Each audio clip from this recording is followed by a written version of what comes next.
দেখা যাচ্ছে না, কিন্তু আওয়াজ শোনা যাচ্ছে। প্লিজ ছেড়ে দাও না খোরশেদ, আমার খুব ব্যথা লাগছে। এমন সময় দেখা যায় খোরশেদ তার বউ ফাহিমার হাতে কামড় মেরে আছে, ছাড়ছেই না। কামড় ছেড়ে দিয়ে খোরশেদ বলল, আর কখনো করবে এরকম? ফাহিমা বলল, কি করলাম আমি? খোরশেদ বলল, কি করেছো জানো না? ফাহিমা বলল, কি করেছি বলো, তারপর বুঝবো। খোরশেদ বলল, তুমি শুটিং টাইমে শর্ট শেষে রাকিবের পাশে বসে টিকটক দেখছো ঠিক আছে, কিন্তু তোমার হাত ওর গায়ে টাচ করলো কেন? ফাহিমা অবাক হয়ে বলল, আমি তো সেদিকটা খেয়াল করিনি। খোরশেদ বলল, তোমার খেয়াল করা উচিত ছিল, খেয়াল করনি তার জন্য শাস্তি দিলাম। ফাহিমা বলল, তাই বলে এইভাবে কামড় দিয়ে? খোরশেদ বলল, যদি আর কোনোদিন দেখি আরো কঠোর শাস্তি দেব। শর্ট টাইমে যাই করো, আমি কি কিছু বলি? ফাহিমা বলল, না। খোরশেদ বলল, এই তো লক্ষ্মী বউরানী আমার, কাজের সময় ছাড় আছে, কিন্তু কাজ শেষে তুমি শুধু আমার। ফাহিমা বলল, তো তুমি অভিনয় করো এমন জেলাস হলে? খোরশেদ বলল, আমি তো শুটিং ইউনিটের প্রযোজক, আমি কেন অভিনয় করব?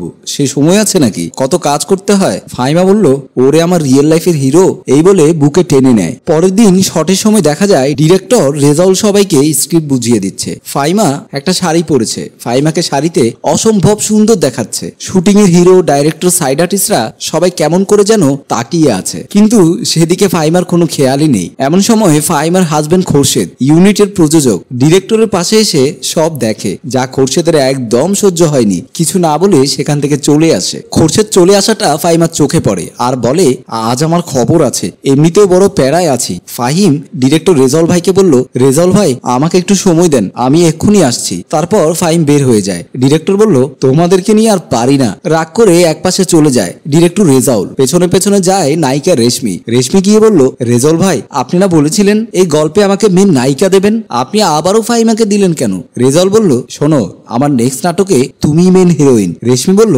সত্যি বলছেন? রেজাউল বলল, কারণ এসব মেয়েরা মেন নায়িকা বলে যে প্যারা দেয়। আচ্ছা তুমি আবার মেন নায়িকা হলে প্যারা দিবে না তো? রেশমি বলল, না। তারপর তারা সেখান থেকে চলে যায়। ফাহিমা রুমে যায় আর দেখে খোরশেদ রেগে টকবক হয়ে আছে, এমন মাথা গরম হয়ে আছে মনে হচ্ছে হাত দিলেই পুড়ে যাবে। ফাহিমা কাছে যেতেই, তুমি কাজ শেষ না করে চলে আসলে যে? ফাহিমা বলল, খুব গরম, তাছাড়া লোডশেডিং, তাই একটু সময় নিলাম। খোরশেদ বলল, আচ্ছা আমি তোমার জন্য শরবত নিয়ে আসছি, তুমি বসো। এই বলে খোরশেদ বের হয়ে যায়। আর ফাহিমা তো বেশ অবাক, আজ আমার জামাইটা কত আদর দেখাচ্ছে, আমি আরো তার সম্পর্কে কি না কি ভাবলাম। এমন সময় শরবত হাতে নিয়ে খোরশেদ ফাহিমাকে দেয় আর বলে, এই নাও, খেয়ে নাও সোনা। ফাহিমা বলল, ধন্যবাদ সোনা, বলেই শরবতগুলো এক চুমুকে গিলে ফেলে। খাওয়ার পর ফাহিমা চিৎকার দিয়ে উঠল, উফ, এত ঝাল কেন, আমি সহ্য করতে পারছি না। খোরশেদ বলল, এখন কেমন লাগছে? আমারও খুব জ্বলছিল যখন শটের সময় তোমার দিকে হা করে তাকিয়েছিল সবাই। ফাহিমা বলল, তাকানোর সাথে শরবতের কি? খোরশেদ বলল, আছে, তুমি কেন এত সুন্দর শাড়ি পরে শট দিতে গেলে? ফাহিমা বলল, মানে এসব কি বলছো? খোরশেদ বলল, ঠিকই বলছি, তোমার সুন্দর শুধু আমিই দেখবো, বাইরের লোক দেখবে কেন? ফাহিমা বলল, কি বললে তুমি? খোরশেদ বলল, তোমার উপর শুধু আমার অধিকার, তোমার দিকে কেউ চোখ তুলে তাকালে তার চোখ আমি উপরে ফেলবো। ফাহিমা বলল, শুটিং করলে তো দেখবেই, বাড়িতে নিয়ে যাও। খোরশেদ বলল, আসো, বুকে আসো, তোমাকে নিয়ে যাবো সোনা, একটু ধৈর্য ধরো, তুমি আমার মনের রানী। তবুও ফাহিমা রাগ করে থাকে। ডিরেক্টর রেজাউল ও রেশমি এক রুমে বসা। রেজাউল রেশমিকে স্ক্রিপ্ট বুঝিয়ে দিচ্ছে। এমন সময় মা নার্গিস আপা এসে বলল, রেজাউল ভাই আপনি আমাকে একটা শাড়ি পরিয়ে 1 ঘন্টা পর্যন্ত বসিয়ে রেখেছেন। রেজাউল বলল, আপনি তো প্যারা দেন কেন আপা? নার্গিস বলল, তো আমি গোসল করতে যাব না? রেজাউল বলল, আপনার শুধু কিছুক্ষণ পর পর গোসল করতে হয় কেন? আমি যেটা বলি সেটা করবেন, দেরি হলে আমি যে সিনটা বলবো সেটা করবেন, এত প্যারা আমি নিতে পারছি না। নার্গিস রাগ করে বলে, হয়েছে, আমি আর শুটিং করব না। রেজাউল বলল, না করলে না করেন। নার্গিস আপা বের হয়ে চলে গেল প্রযোজক খোরশেদের কাছে। খোরশেদের রুমে গিয়ে দরজার বাহির থেকে ডাক দিচ্ছে, খোরশেদ ভাই, খোরশেদ ভাই। এদিকে খোরশেদ তার বউ ফাহিমার রাগ ভাঙাতে বলছে, দেখো নিয়ে যাব তো তোমাকে বাড়িতে। খোরশেদ বের হলো আর বলল, কি? নার্গিস বলল, খোরশেদ ভাই আপনি এর বিচার করবেন। খোরশেদ বলল, কি হয়েছে?